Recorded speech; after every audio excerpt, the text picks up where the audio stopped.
तीसरे टी20 मैच में इंडिया ने साउथ अफ्रीका को 7 विकेटों से कर दिया है बीट। भाई इस सीरीज में ना यही कुछ हो रहा है। पहले इंडिया पेल देता है, फिर साउथ अफ्रीका ने बीट कर दिया इजीली, एंड नाउ तीसरे टी20 मैच में इजीली साउथ अफ्रीका भाई कहीं भी एग्जिस्ट नहीं कर रही थी तीसरे टी20 मैच में दूर दूर तक। अगर आप साउथ अफ्रीका के टॉप ऑर्डर की बात कर लो, मिडिल ऑर्डर की बात कर लो, कोई प्लेयर भाई परफॉर्म करके गया ही नहीं। अभी इंडिया का भाई मेन बॉलर नहीं था जसप्रीत बुमराह। आई नो भाई। अब आप ये बात करोगे कि जसप्रीत बुमराह हमारा कोई मेन बॉलर नहीं। जब जब जसप्रीत बुमराह टीम में होता है नहुसत पड़ जाती है, इंडिया मैच हार जाती है, वो अकेला ही परफॉर्म करता है, दूसरे बॉलर हमारे परफॉर्म नहीं करते, बिला बिला आप रंडी रोना रोगे। मुझे पता है भाई, एक ये बहुत मेरे ख्याल से बुरा परसेप्शन है जसप्रीत बुमराह के बारे में। मैं इसके बारे में भी बात करूंगा, लेकिन मार्करम ने जो आज करा 61, इसके अलावा किसी भी बैटर ने परफॉर्म करा ही नहीं। 118 रन का टारगेट था। इंडिया बैटिंग करने आती है, अभिषेक शर्मा एज यूजुअल ऊपर से पेल देता है 18 बॉलों पे 35 रन की एक्स्ट्रा ऑर्डिनरी इनिंग्स। उसके बाद अपने प्रिंस कोर्ट साहब, शुभमन गिल 28 बॉल्स पे 28 रन, मैं इसके बारे में भी बात करूंगा। फिर स्काई हमारे कैप्टन, आपके कैप्टन सॉरी, 11 बॉलों पे 12 बॉलों पे 11 इस तरह के रन बनाए। इंडिया ने ये मैच जीत लिया। 15 ओवरों में 16 ओवरों में इंडिया ने इजीली ये टारगेट चेज कर लिया।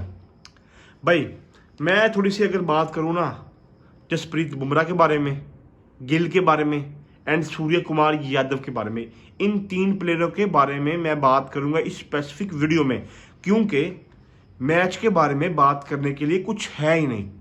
118 रन का टारगेट था, क्या ही मैच हो सकता था।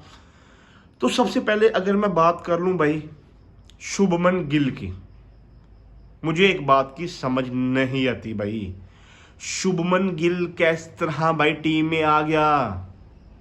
इस बंदे की परफॉर्मेंस दिखा दो मुझे टी20 में स्पेसिफिक, क्योंकि ओडीआई में ये टॉप परफॉर्मर है, टेस्ट में टॉप परफॉर्मर है, नो डाउट। भाई इससे अच्छा ना जेसवाल, मेरे ख्याल से जेसवाल खेल रहा है, वो बंदा बेटर परफॉर्म कर सकता है। अगर आप आईपीएल में भी देख लें या डोमेस्टिक में भी देख लें, उसके पास ज़्यादा शॉटें हैं, वो बंदा ज़्यादा हिटिंग कर सकता है। लेकिन नहीं जी, हम सबको पता है कि जेसवाल टीम में क्यों नहीं आ सकता, क्योंकि गिल साहब हैं जी जी के आगे जी जी करने वाले। भाई वैसे जो इस बंदे ने बेड़ा गर्क करा है ना गौतम गंभीर ने इंडियन टीम का, वो ऑनेस्टली मैंने अपनी ज़िंदगी में जब से मैं क्रिकेट देख रहा हूँ, मैंने किसी भी कोच को नहीं देखा, इंडियन कोच को इतना बेड़ा गर्क करते हुए कि अपनी पसंद के सारे एक आध प्लेयर भाई समझ आती है लॉजिक है इसके पीछे, क्योंकि एज अ ह्यूमन आपको एक आध प्लेयर आपका फेवरेट होता है, एक आध प्लेयर की समझ आती है। लेकिन भाई सारी टीम आप अपने मनपसंद की लेके आ रहे हो, इसकी मुझे समझ नहीं आती भाई। इसका मतलब है आप अपनी ईगो को रखते हो आगे, आप कंट्री की कोचिंग कर रहे हो, किसी फ्रेंचाइज क्रिकेट की नहीं कर रहे, फिर बाद में आप केला खेन जाते हो। तो गिल भाई साहब बार बार टीम में आ रहा है, परफॉर्म कुछ नहीं हो रहा है इससे। आज मेरे ख्याल से अपॉर्चुनिटी थी, टारगेट छोटा था, आज अपॉर्चुनिटी थी 20 बॉलों पे 40 रन करने की, लेकिन उस बंदे ने आज भी 28 बॉलों पे 28 रन ही करे। भाई ये है इनजस्टिस, इसे कहते हैं कि एक प्लेयर नजर आ रहा भाई अगर ये बात हो ना कि गिल की परफॉर्मेंस एक्स्ट्रा ऑर्डिनरी है टी20 में, इंडिया के पास इससे बेटर कोई बैटर है ही नहीं भाई, ये गलत बात है। या इसकी परफॉर्मेंस 50-50 हुई पड़ी है। लेकिन अगर आप भाई जेसवाल की परफॉर्मेंस देखेंगे टी20 में, भाई इससे वे बेटर है। हाँ मैं ये बात मानता हूँ कि गिल ओडीआई एंड टेस्ट में बहुत ही अच्छा बैटर है, एक्स्ट्राऑर्डिनरी है, जनरेशनल प्लेयर है, समझ आती है। लेकिन T20 में भाई कहीं भी गिल की जगह नहीं बनती, जायसवाल की बनती है। ये मेरे ख्याल से इस बंदे के साथ थोड़ी सी ज्यादती है जो कर रहा है गौतम गंभीर साहब अपने मनपसंद के लड़के लेके आके। खैर भाई, अगर मैं थोड़ी सी बात कर लूं यहाँ पे जसप्रीत बुमराह की, भाई ऑनेस्टली मुझे ना ये सुन के दुख होता है कि जसप्रीत बुमराह भाई कलंक है इंडियन टीम पे। जब से जसप्रीत बुमराह का डेब्यू हुआ है 9 साल मेरे ख्याल से हो गए हैं, टॉप अगर कोई परफॉर्मर है ना इंडियन टीम में वो है मेरे ख्याल से Jasprit Bumrah. He is so underrated. उस बंदे ने कहां कहां पे जाके परफॉर्म नहीं करा, किस मूवमेंट पे इंडिया को नहीं डिलीवर करके दिया। अगर अब टेस्ट की बात कर लें भाई, कितनी ही दफा मैं बात कर चुका हूं जसप्रीत बुमराह के बारे में।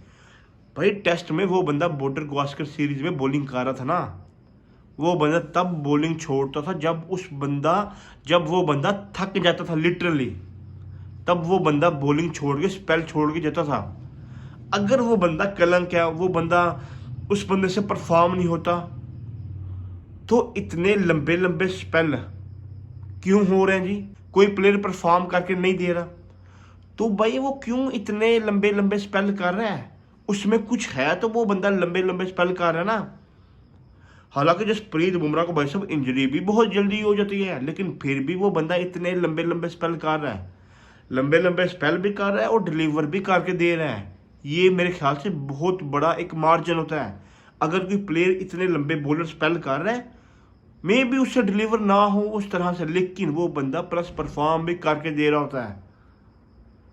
अब T20 की बात कर लें, उस बंदे की इकोनॉमी चेक कर लें, ODI की बात कर लें या टेस्ट की बात कर लें, मेरे ख्याल से भाई टॉप परफॉर्मर था विराट कोहली का। बीच में पैच आया था, जब जसप्रीत बुमराह को इंजरी होती है तब थोड़ा बहुत डेफिनेटली वो बंदा बाहर जाता है। जब रिकवर करके आता है तो भाई पहले से बेटर होता है वो बंदा।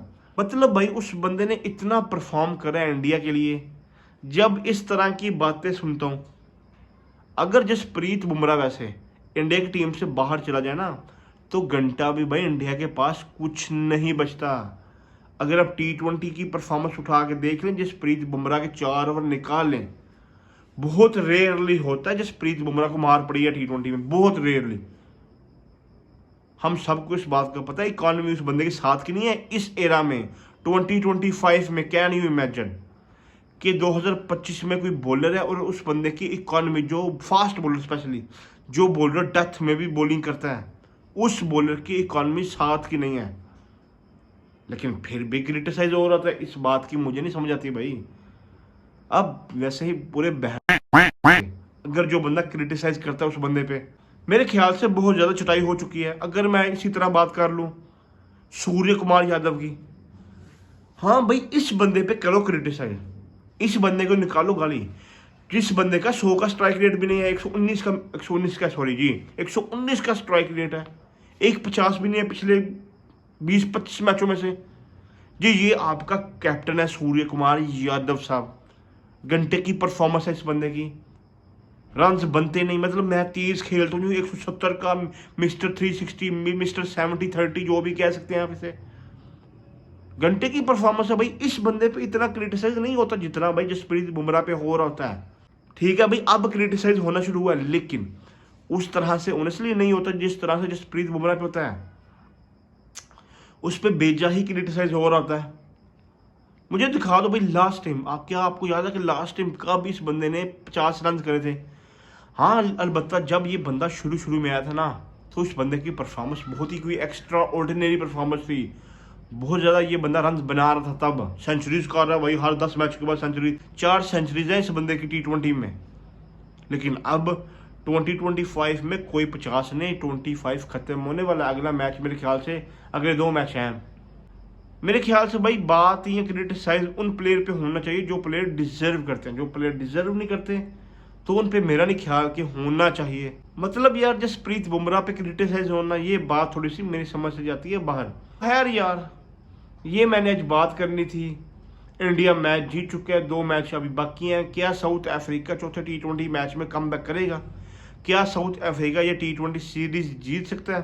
तो आई डोंट नो, बहुत ही मुश्किल है मेरे ख्याल से। जिस तरह की इंडिया की फॉर्म लगी हुई है वो परफॉर्म करते हुए आ रहे हैं। ये तो हमें पता चलेगा ना जब चौथा मैच होगा स्टार्ट।